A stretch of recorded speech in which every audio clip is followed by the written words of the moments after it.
Chers frères en Christ, shalom. Kolo Apambulabino, Bisekanyo Sobozali. Je vous remercie pour la grâce que Dieu vous a aussi accordée. Je vous remercie pour un peu l'attention que vous avez mis à notre égard. Nous suivre de temps en temps, ce n'est pas chose facile.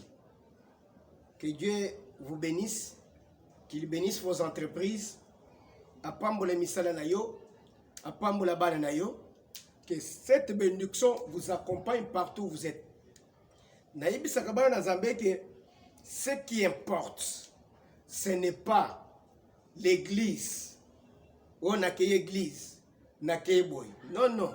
Ce qui est important dans la vie à monde, c'est la parole de l'homme de Dieu, ou yazo comme église. Si l'homme de Dieu qui dirige l'église n'a pas une parole de bénédiction, au cours d'une église attend 2 ans, 3 ans, 4 ans, 5 ans. Au comment le bon parce que la parole déclare que Dieu est derrière la parole de ses serviteurs pour la faire accomplir. Il faut, ce qui est important, tant que tu y a qu'en église, ils allaient toi arracher bénédiction ou ils allaient mounoko ya moussane dans Zambé. Parce que l'église c'est un bâtiment, ça peut rester comme ça. Alors, mais ce qui est important, c'est quoi? C'est la parole de l'homme de Dieu. Laissez ce que notre Dieu vous bénisse. Apambola bino bisika nyonso bozali, bozokutama, bo vivre le boko na Nzambe. Nzambe azala na moko na moko. Nzambe akota na misala na yo. Attention nyonso, oyo pesa kabiso. Et botela yo une grande bénédiction dans ta vie. C'est pourquoi bisiko zali na sengo kitsa mutuna yo. Tozo sambela avant tokota na matin na biso. Notre Père très saint, nous te bénissons pour la grâce que tu nous as accordée et nous recommandons ces instants à tes saintes mains afin que ta main soit sur nous et que ta bonté se manifeste. Papa pambola biso, pambola bomona biso, talise bunzambe pe le boko languya na kombo na koloskiso. Amen. Amen. Kolo apambola yo. Tozali na kolobela na oyetali combat spirituel. Pourquoi tozolobela combat spirituel? Ezali par rapport à un message Nzambe azopesa biso. Vous savez, nous ne devons pas, la Bible dit ceci, que un peuple sans révélation est un peuple sans frein. Alors, il faut même dans ma tête bozoter, même dans ma paix bozotam, ou tambolo ou téléminal, ou l'andi écoute dans Zambé. Zamba le béni. Qu'est-ce que Dieu nous dit? Quel est le langage de Dieu? Et à ce moment-là, tu vas bien mener au bon port. Banana Zambé. Les enfants de Dieu, ceux qui basent leur confiance, basent l'andayo, pour baïb déjà que quand tu n'as yon Zamba lobaka, et que tant que tu es tozana moutoy, et l'autre yamabe comme il a bisoté. C'est-à-dire, ils sont rassurés quand ils te voient. Quand ils sont avec toi, toi aussi l'homme de Dieu, tu dois être à l'écoute de Dieu de temps en temps pour opérer ça dans Zamboy, bilé oye bongi. Et bongi na santé na bango. C'est pourquoi on moni par rapport à moment où Zamba zolo déjà que la deuxième moitié de l'année, ezali année oy partie oy, diable à côté les mise minduki na ye. Likolo ya bana na Zambé, likolo ya ba foyer na bango.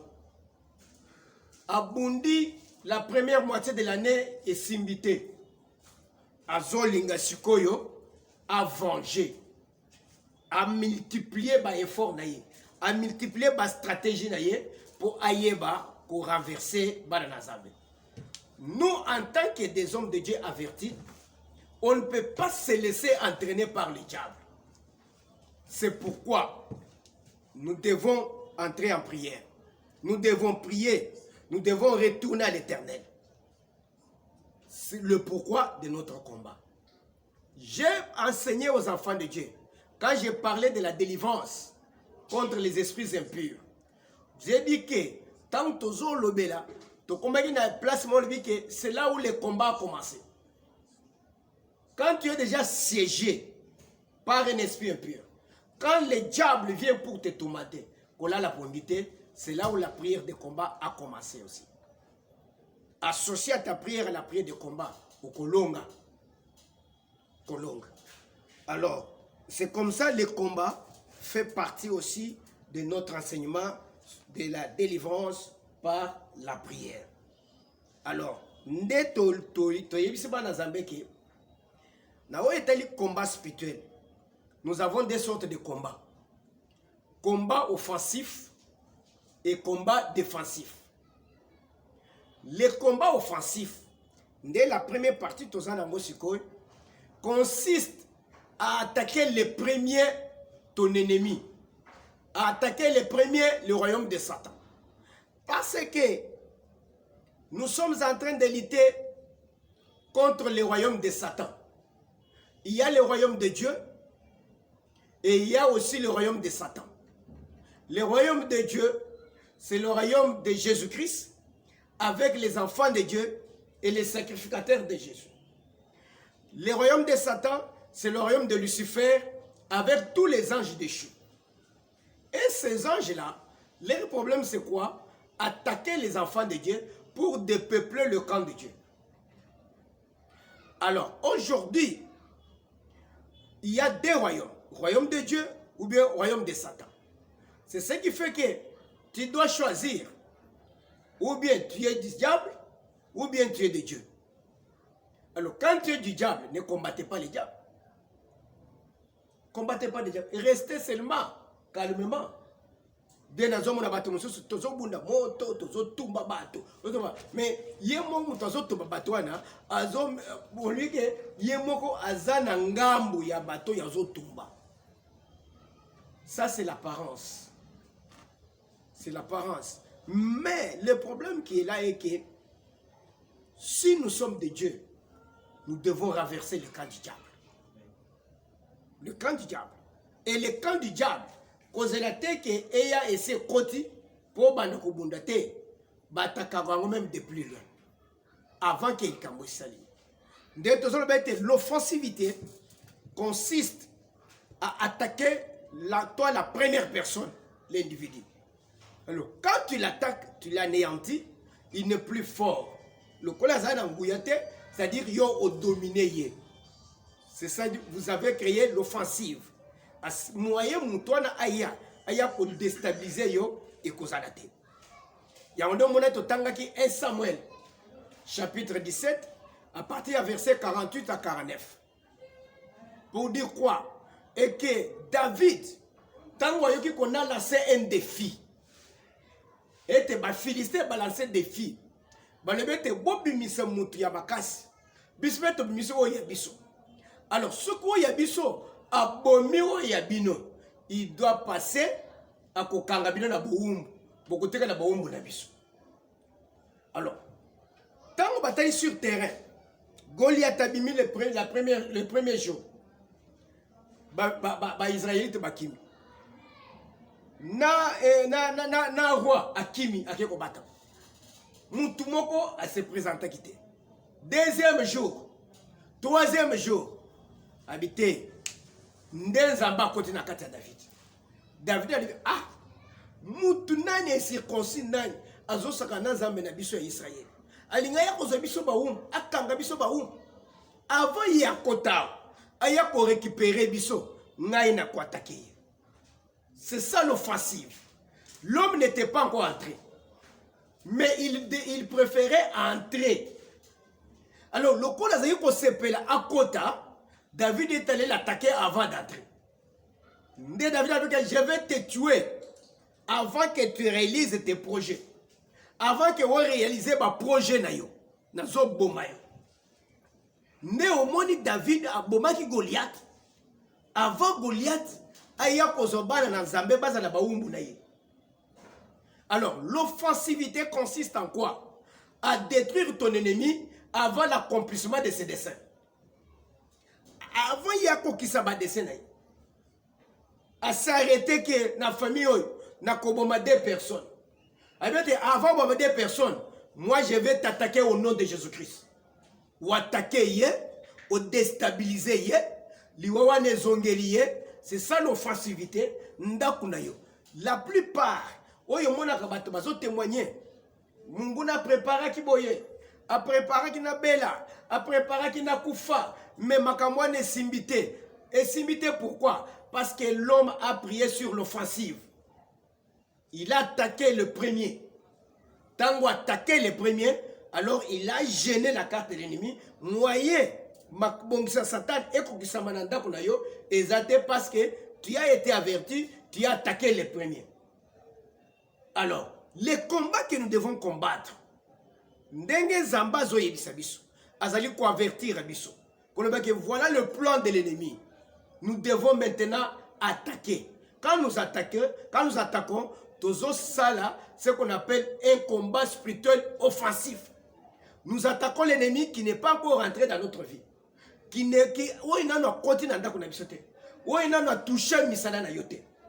c'est pourquoi Tosenga Kabana na Zambé était Sambela Bunda avant que l'ennemi entre dans ta maison. Azoli douci à kokota na ndako na yote. Azoli douci à kokota na vie na yote.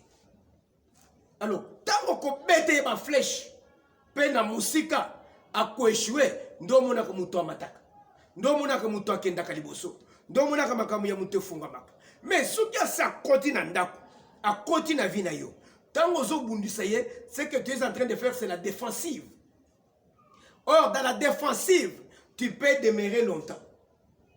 Pour wana ozo bête, il y a zo bête. Ozo bête, il y a zo bête. Pourquoi? À ça, je force à côté à vendre. De ozo mon émisala, ozo sambela, on dirait mouta sambela kate. Zambazo va persévérer. Papa, n'a pas persévérer tim colonie. Tu dois persévérer parce que le combat que tu es en train de combattre, c'est un combat défensif. Et ça, ils sont offensifs. Tu combats en face de ton adversaire. Le diable est là, avant de naïo. Alors, ce sont des choses que vous devez comprendre. Et que combat ou nazo bunda, ils combat offensif ou bien ils défensif. La plupart, il y a des gens qui ont échoué na kata bitumba parce qu'ils ne connaissent pas le caractère. Il y a combat où il y a livré. Au cause de déjà, vous allez envahir, mais vous avez ça offensif. Au colongate. Au cause de là, nous allons envahir, vous avez ça défensif. Défensif, nous avons bêta na mi pepe. Vous avez bêta na mi pepe. Il faut savoir orienter la prière. Les gens te belé, bazo sala ba prière, bazo bête na mi pepe. Ayebe le kuni na zo sala. Donc moi na sambeli papa ezo simbate. O sambeli combat ni ozo livré. Il y a dimension ni, il y a niveau ni. Amen.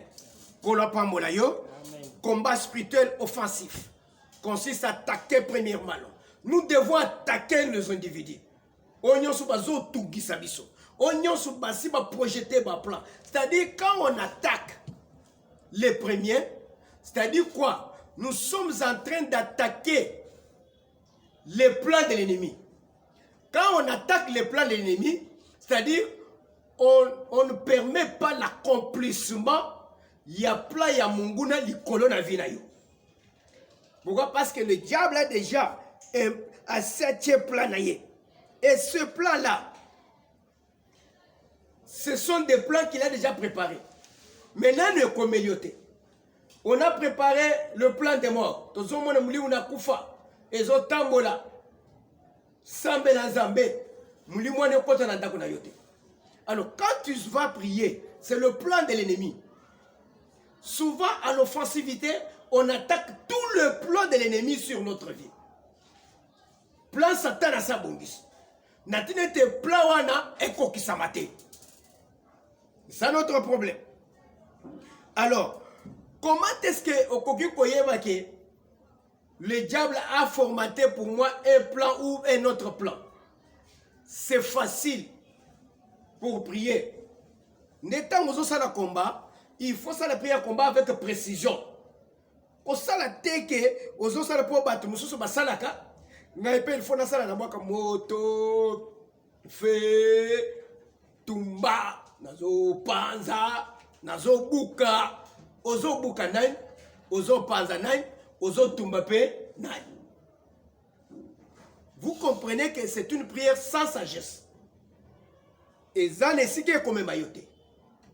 Nde ozomona bato basali ba combat des années, ils n'ont jamais eu le résultat. Jamais le résultat. Alors, comment est-ce qu'on peut connaître le plan de l'ennemi? Et le plan de l'ennemi se fait connaître par des différents moyens, beaucoup de moyens. Beaucoup de moyens, mais je peux tester quelques moyens. Tout d'abord, par la prophétie. Par la prophétie, tu peux connaître le plan de l'ennemi sur toi. Parce que l'offensivité, ils allaient par rapport à la connaissance au Yosu. Connaissance et les cambo Yosu. C'est comme il y a des militaires qui se préparent. Bazo mo balonge na Rwanda, bazo comme na Gisenyi, soki Gisenyi. Pour bakota RDC. Directement ba soda na biso na frontière. Bazo mo na bango na musika. Bato na président, awa tozo mo na ba Rwandais, baza na Gisenyi, bazo luka bakota. Alors, vous les avez vus de loin et directement, vous devez vous préparer à l'attaque. À les attaquer avant la frontière. Et quand vous les attaquez, et directement, ils seront dispersés. Et automatiquement, Bolongi Bango, guerre et côté Nambokate. Alors, parce qu'on a vu le militaire, on doit les attaquer. Alors, pour attaquer ceux qui vous tourmentent, il faut avoir vu. Il faut avoir une révélation. Alors, c'est ce qui fait que, dans la révélation, il y a ce qu'on appelle la prophétie. Qu'on néglige la prophétie. À travers la prophétie, Zambé a révélé plan sur Satan, peut attaquer Yango dans le combat spirituel, ce qu'on appelle le combat offensif. Toutes les prophéties, oyo bazo pesa yo, yabitumba, oyo nane kokisamite. Quand vous allez prier, vous attaquez ça offensivement. Vous faites un combat spirituel offensif. Par la prophétie. Au quoi le plan de l'ennemi. Deuxièmement, par les songes. Au quoi le plan de l'ennemi. Ndotonini olota. D'autres. Bible les hommes dans Job 33 que l'Éternel parle tantôt d'une manière, tantôt d'une autre, mais il parle dans des visions nocturnes, il parle à travers les songes, à travers la révélation. Binzamba lobela kamutu bandeko. Omoni bato nyonso yo bakufi. Bakunda bango. S'il était important que tokende ko sekisa ba. Poto yebisa bango ke avant okufa monaki nini. Akoyebisa yo okobanga bandoto. Oko considérer bandoto. Alors c'est que avant d'akufa na lotaki boy. Na lotaki boy. Na lotaki boy, na lotaki boy. Ndekumoko azo tomoni abeli mingi. Tango abeli tozo kende kokutana na ye to solo na ye.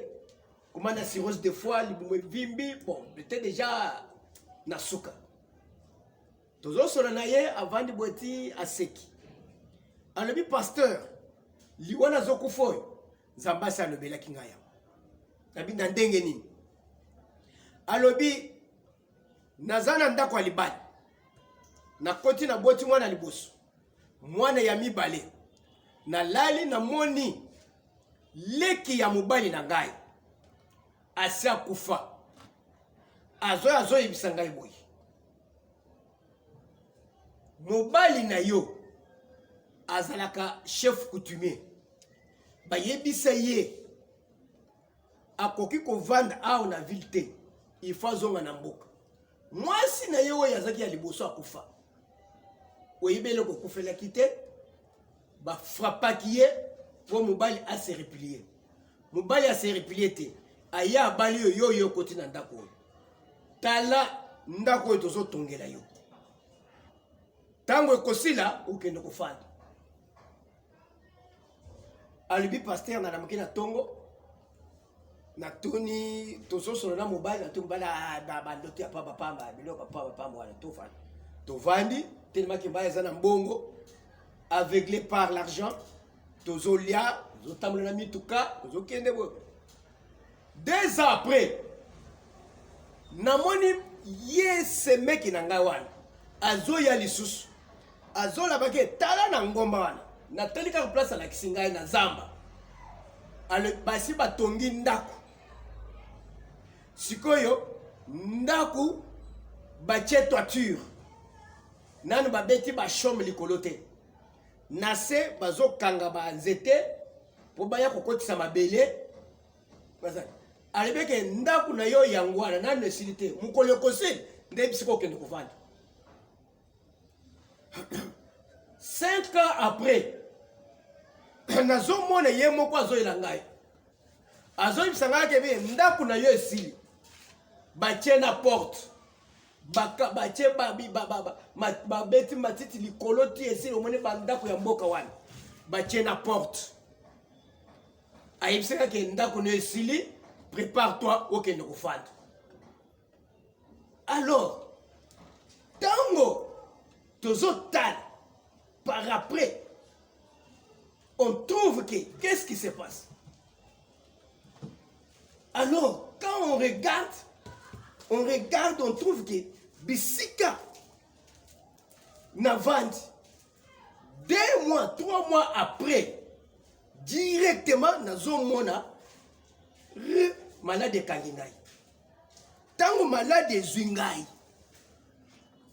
nakanisi eza malade ya moke eye kokende na ngai ti na ndenge nakomi boye. Pasteur Zamba alobelaki ngai mais natiraki attention te nalukaki nzambe te. Faites attention na bandoto zoloto. Zamba koko déceler le plan de l'ennemi na niveau ya bandoto na yo ndeko na kufa akota mabele ndoto nini olotaka. De temps en temps Dieu peut parler dans les songes. Et ça na bandoto moko ezonge la kayo de temps en temps kobosa na kangote. Faites attention. Sambela zambazo la kisayo. Parce que à ce moment-là, ce qui ne quoi ça rappelle ma casse na prière, alinga ça ce qu'on appelle un combat spirituel offensif. Alinga tumbanda quoi. Akisa moto na zambe na ndakwa. C'est Dieu qui lui parlait. Zambe mutoza ko la kisaye. Mais il tire azako tire attention. Azaki ko kebate. Dieu reste Dieu. Zamba lobaka d'une manière soit d'une autre. Job en a parlé. Le plan de l'ennemi, par la prophétie. De 2, par les songes.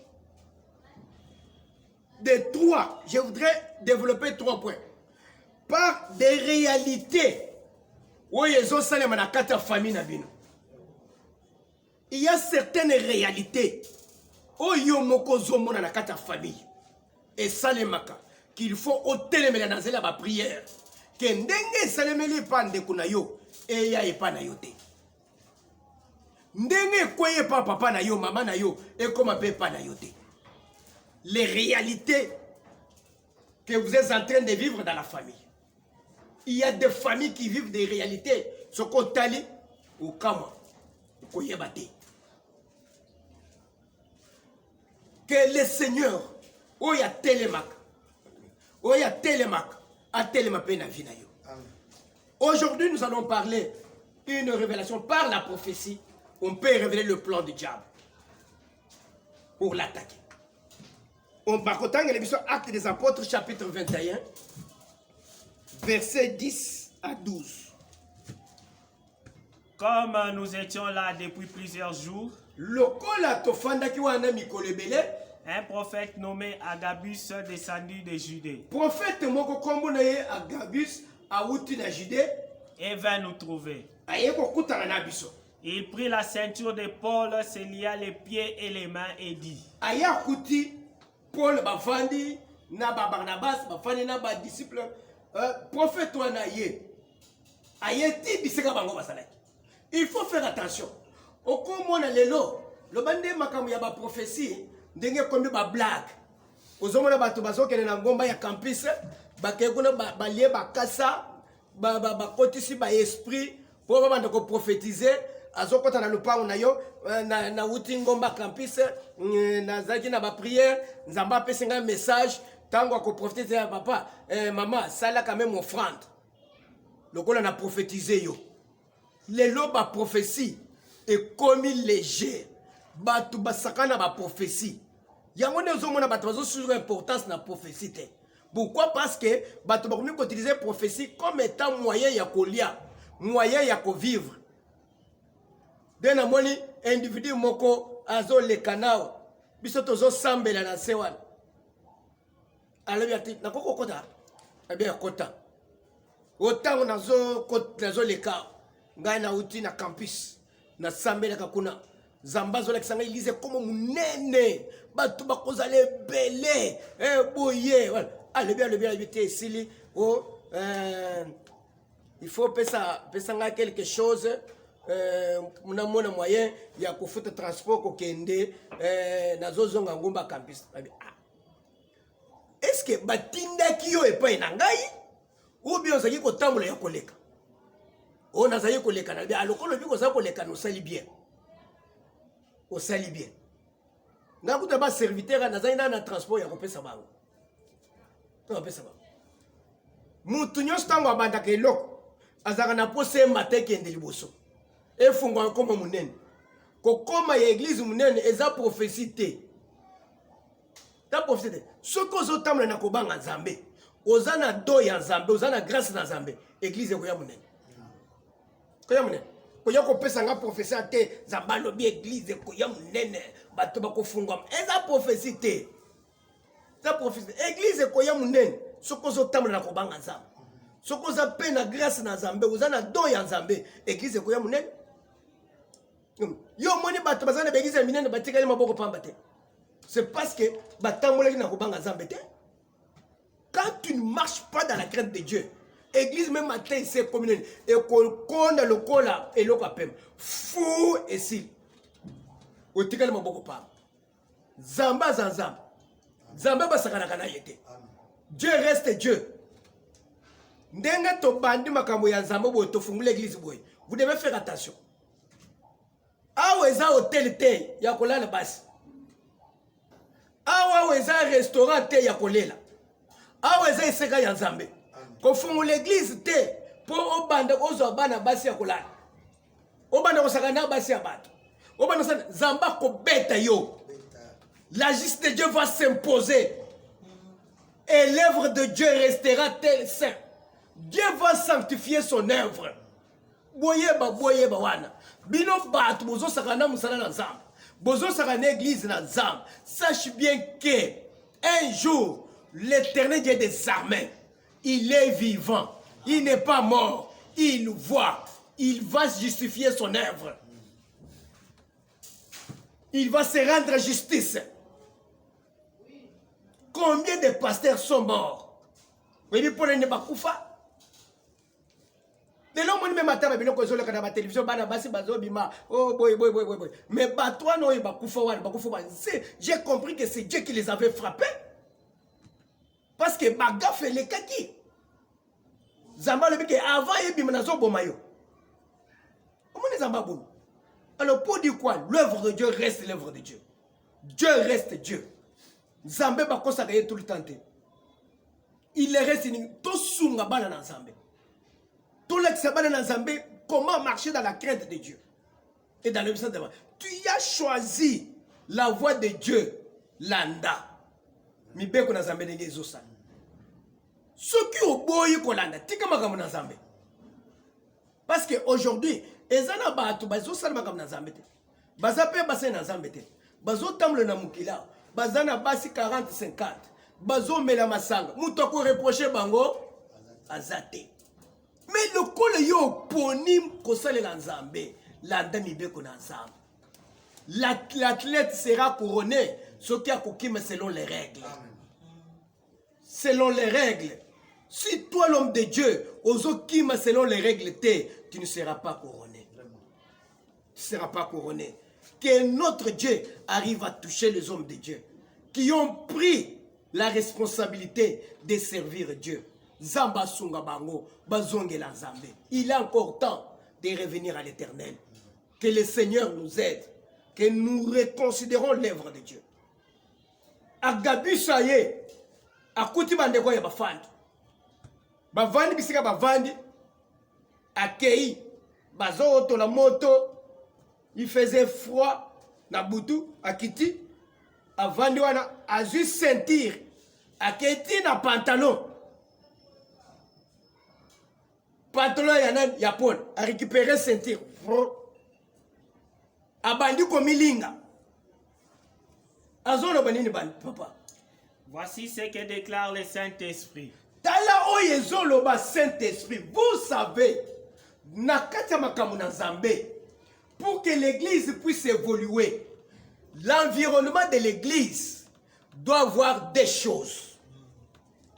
La première chose, l'environnement de l'église ne peut pas être pollué.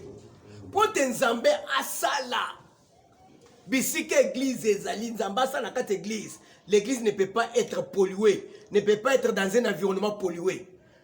Qu'est-ce qui pollue l'environnement? L'impudicité, la débauche, l'escroquerie, l'ivrognerie, bisika masangezo melama, bisika kindumbezo salema, bisika escroquerie zo salema, lukuta, eza ebele. Ces choses polluent l'environnement. C'est la pollution de l'environnement de l'église. Moi de l'église. Et quand l'environnement de l'église est pollué, Zamba Kosalate. La première chose. La deuxième chose, pour que Zamba sa l'église, il faut qu'il y ait le Saint-Esprit. Ce qui Saint-Esprit est athée, Zamba Kosalate. Or, Saint-Esprit amonissamaka par ses œuvres. Na bambu manaye, na kata ba prière, gozo sambela. Vous voyez Paul Azol Baboué. Nous vous avons prêché l'évangile avec la démonstration de la puissance du Saint-Esprit. Vous savez, là où il y a le Saint-Esprit, il y a la démonstration, la manifestation. Il y a Bado, il y a Saint-Esprit. Une église qui prie sans la manifestation des dons, il n'y a pas le Saint-Esprit. Il n'y a pas le Saint-Esprit. Des choses. Oui, ils ont savé que Zamba dans la église, c'est le Saint-Esprit et l'environnement. Environnement dans l'église de Saint-Denis. Alors que le Saint-Esprit me dit, Bandeko, Saint-Esprit est l'obaka. Il faut que le Saint-Esprit nous parle dans l'église. Le Saint-Esprit doit parler aux hommes de Dieu. Il doit parler aux enfants de Dieu. Même temps où dans leur couche, Dieu, le Saint-Esprit doit leur parler.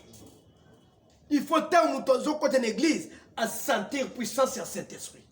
Même s'il était venu malade, attends qu'il y a un problème à côté de l'église, bandeko, à Sambeli, à Yoki le Bonazambe, qui m'y zongi na motema na yim. Le Saint-Esprit accorde la paix. Dans l'église, problème, il arrive, le Saint-Esprit les convainc, ne t'en fais pas. Le coloniatima konoka de sera oi, nazo pambola. Au moins muto abimina kimia. Est-ce que l'église de muto kota kalbi makana kimia? Ou bien abimakana bambeli la motem. Bambeli tuba ya motema. Tikete kola pambola yo. Amen. Tokei papa. Le Saint-Esprit m'a dit. L'homme à qui appartient cette ceinture. Moutou kolo ceinture oi. What is une prophétie? Kolo ceinture oi oi. Les Juifs les lieront de la même manière à Jérusalem. Yuda. Kolinga ye na ndenge na zolinga likolo na ngai oi na Jérusalem. Et les livreront entre les mains des païens. Pe bakobwaka ye na maboko ya bapagani. Quand nous entendîmes cela, tangu toyoki yango, nous et ceux de l'endroit,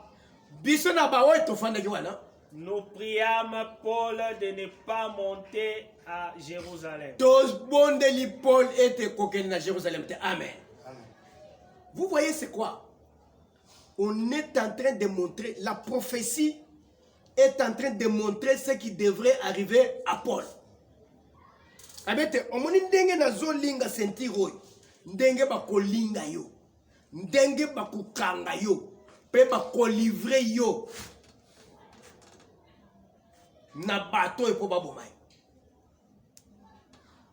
Pour la vente, il attendait aller à Jérusalem. Il attendait aller faire l'œuvre de Dieu. Pendant qu'il préconisait aller faire l'œuvre de Dieu le matin, nde azomona prophétie zoyela ye. Ndemoni mutu agabisa ya beni sentir na ye ya pantalon. Abandi komilinga. Alibete omone nazo linga sentir kolo sentir oyo bakolinga ye ndenge nazo linga. Bakokanga ye pe bakolivrer ye na basanedre. Alors, vous comprendrez que la prophétie est en train de montrer. Ndenge pour la zokendwana, azokende ayebi ke bakolinga ngai, bakokanga ngai, bakosala ngai ndenge basalaki ceinture na ngai. Il allait comme ça. C'est-à-dire, il a été averti. Les combats offensifs viennent par un avertissement. L'avertissement qui peut venir par une prophétie. Et à travers la prophétie, quelqu'un peut commencer un combat offensif. Et Nzambe, c'est ça le combat offensif. Il a eu une prophétie qui parle de cette turbulation. Oh, il y a qu'à vivre. Mais pour le moment, à vivre et à côté. Mais à comment on a à ce moment-là, toi qui es enfant de Dieu, en tant qu'enfant de Dieu, au zonga na ma prière, au bande ko attaquer. Yebisangai, le loba prophétie combien basi ba pesa yo. Ozozele ko kisama pour ya ko loba ke nzambe na ngai. Dem tozoba prophétie ya mabe nde ko kisama ka. Ya madame ko kisama te. Mais ya mabe ko kisama parce que le diable a déjà planifié. Bible les hommes il rôde tout autour de nous comme un lion rougisseur. Azo luka qui dévorait. Alors c'est pourquoi tellement qu'il rôde tout autour de nous à cause de que ce côté la distraction prophétie à mabe et qu'on semble le plus vite que possible. Balobi na ngai tozo mona musale zokufu. Papa, na keiti musale kufi. C'est toi qui as voulu que musale kufa. Quel est le combat que toi tu as livré? Otikali bongo pourquoi? Ozoze la makamwane kokisama. Les combats offensifs permettent d'arrêter les desseins du diable. Et oh, il y a Satan et sa complicité. Oui, il y a Satan et sa complicité. Prière n'a pas été ma bongition sur Satan. Les colonnes vina yo et kokisamate. Ce qui tu es d'accord avec moi. Okosi Sambulo.